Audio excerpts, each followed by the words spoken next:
Let's kick things off with a pretty wild idea. What if your mind, your thoughts, your beliefs, all that stuff, what if it isn't actually you? What if it's just the software you happen to be running? We're going to dive into this really powerful metaphor inspired by the work of Chantal Montaldo that sees your mind as a personal computer. To really get our heads around this, let's just start with a simple question. Imagine for a second you wake up tomorrow and poof, WhatsApp is just gone, vanished. For millions of people, maybe even for you, what would that feel like?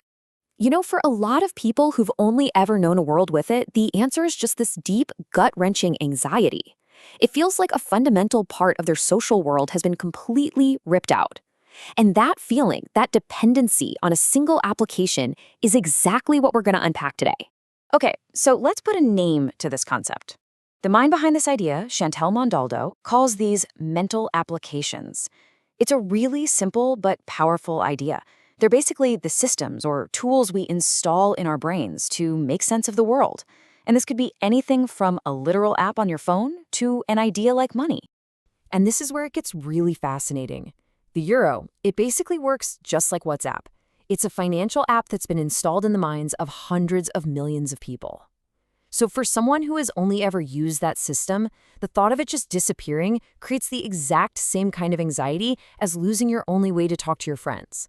It's just another dominant piece of software we're all running. And Montaldo actually experienced this firsthand. When she moved from Italy to Spain, she had to switch from the lira system to the peseta system. And it wasn't just about converting money. Her whole internal calculator for what things were worth was completely broken. A head of lettuce that was super cheap in Italy was suddenly outrageously expensive in Spain. It was a complete shock to her system. And that's the perfect illustration, isn't it? She had this light bulb moment where she realized the world wasn't running on one single code. There were all these other financial operating systems, pesetas, dollars, France. It's the exact same thing as a lifelong WhatsApp user suddenly finding out that Telegram, Signal, and Discord exist. You realize, oh wow, there's more than one way to do this. So, let's take this metaphor and run with it. Because we can use this exact same thinking to understand those deep divides between generations. The fighting isn't really about who's right or wrong. It's about the fact that they're running on completely different operating systems. The source material breaks it down like this. Boomers were pretty much programmed with the tener OS, that's Spanish for to have. The main goal was getting stuff, my house, my car, my assets. Then comes Gen X, running the Hacer OS, or to do. Their programming was all about action, getting degrees, building careers, gaining experience, which, let's be honest, was often just a different path to have things. And now you've got Millennials and Gen Z, who are running the Ser OS, to be, which is all about identity, self-expression, and purpose. When you look at it this way, so much of that generational friction just clicks into place. It's not personal. It's a technical problem. It's basically an incompatibility error, like trying to run an app designed for to be on an old to have operating system. The core programming is just totally different. But here's where we can run into a big problem. What happens when all the apps the world is using get updated, but we refuse to update our own system? Well, that's exactly what creates that awful feeling of being stuck or left behind. I mean, think about an older relative trying to use their smartphone. Maybe there was a big Android update that changed all the icons and moved things around.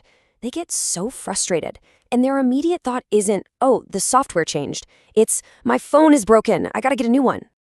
And this is the real tragedy of it. They turn the problem inward. They start to believe their hardware, their own brain, is what's failing. They think, I just can't keep up anymore. But their mind, their capacity to learn, that's not the issue at all. The real problem is they're just holding on so tightly to an old application that doesn't work that way anymore. So this brings us to the most empowering, most crucial part of this entire idea.